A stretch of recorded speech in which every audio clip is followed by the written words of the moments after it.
نحمدہ ونصلی علی رسولہ الکریم اما بعد۔ خواب کے اندر چونے کو دیکھنا۔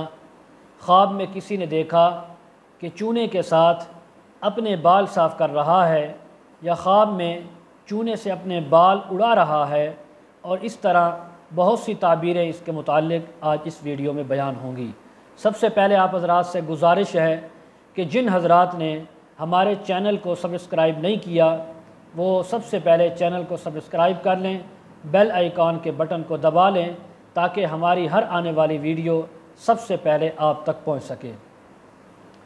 حضرت دانیال رحمہ اللہ فرماتے ہیں کہ اگر کوئی شخص خواب میں دیکھے کہ چونے کے ساتھ جسم کے بال مونڈ رہا ہے یا مونڈے ہیں، اگر مالدار نہیں ہے تو اسی قدر جس قدر چونا دیکھا، جس قدر بال مونڈے، اسی قدر مالدار ہوگا۔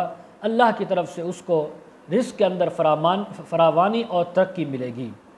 اور اگر غمگین ہے تو غم سے اللہ تعالیٰ اس کو نجات عطا فرمائیں گے۔ اور اگر قرض دار ہے تو قرض سے خلاصی نصیب ہوگی۔ قرض دار ہے تو قرض ادا کر لے گا، اللہ تعالیٰ اس کے لیے غائبی اسباب بنائیں گے جس کی وجہ سے وہ اپنا قرض آسانی سے ادا کر لے گا۔ حضرت علامہ ابن سیرین رحمہ اللہ نے فرمایا ہے، خواب میں چونے سے بالوں کا مونڈنا، بالوں کا اڑانا، اگر مالدار ہے تو مال اور بھی زیادہ ہوگا، اگر پہلے مالدار ہے تو اس سے دگنا اور اس سے تگنا ہوگا، بہت زیادہ مال اللہ تعالیٰ اس کو عطا فرمائیں گے۔ اور اگر درویش ہے تو قرض سے سرخرو ہوگا، اس کے ذمہ قرض تھا، درویش تھا، غریب تھا، اللہ تعالیٰ قرض سے خلاصی نصیب فرمائیں گے اور مال کے اندر برکت نصیب فرمائیں گے۔ اور اگر کافر ہے خواب دیکھنے والا، اللہ تعالیٰ اس کو اسلام کی دولت نصیب فرمائیں گے، مسلمان ہوگا۔ اگر گناہ گار مسلمان ہے تو نیکوکار ہوگا، نیک اعمال کرے گا جس کی وجہ سے اللہ کا قرب نصیب ہوگا۔ اس کے علاوہ حضرت امام جعفر صادق رحمہ اللہ فرماتے ہیں، خواب میں چونے کو دیکھنا 3 وجوہات ہیں، اس کی 3 تعبیریں کی جا سکتی ہیں۔ اول، خیر ہی خیر ہے، چونے کا دیکھنا اللہ کی طرف سے بندے کے لیے خیر ہی خیر ہے، منفعت ہی منفعت ہے۔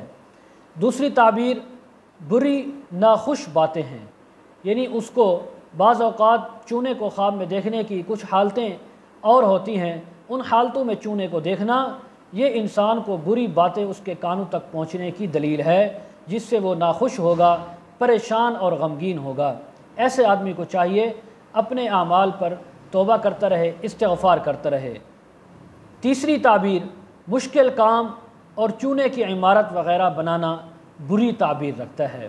تیسری تعبیر اس کی، مشکل کام ہو سکتے ہیں، کام میں آسانی تھی مشکل ہو جائے گی، کام ہو رہا تھا تو رک جائے گا، کام کے اندر مسلسل کاروبار میں برکت تھی تو وہ برکت اٹھ جائے گی، کاروبار رک جائے گا۔ اور چونے کی عمارت وغیرہ اگر بنا رہا ہے، چونے کے ساتھ گیلا چونا ہے، اس سے عمارت بنا رہا ہے تو یہ بہت بری تعبیر رکھتا ہے۔ ایسے آدمی کو چاہیے اپنے اعمال کا محاسبہ کرے، گناہوں پر توبہ کرے، آئندہ کے لیے گناہ نہ کرنے کی اللہ تعالیٰ کے ساتھ اس کا وعدہ کرے، اور اس کے علاوہ استغفار بھی کرتا رہے، ذکر و اذکار بھی کرتا رہے، حرام مال سے اپنے آپ کو بچاتا رہے۔ آخر میں چھوٹی سی گزارش کہ آپ اپنے بچوں کو اگر آن لائن قرآن مجید پڑھانا چاہتے ہیں تجوید کے ساتھ، قاعدہ، نماز حنفی، تفسیر اور دوسرے مسائل وغیرہ، مستورات ہیں، بچے ہیں، بوڑھے ہیں، جوان ہیں، تو ہمارے ساتھ اس ویڈیو کے کمنٹس میں رابطہ کر سکتے ہیں، یا انشاءاللہ ہمارا نمبر بھی دیا جاتا ہے ڈسکرپشن میں، آپ ہمارے ساتھ رابطہ کر سکتے ہیں۔ وآخر دعوانا ان الحمد للہ رب العالمین۔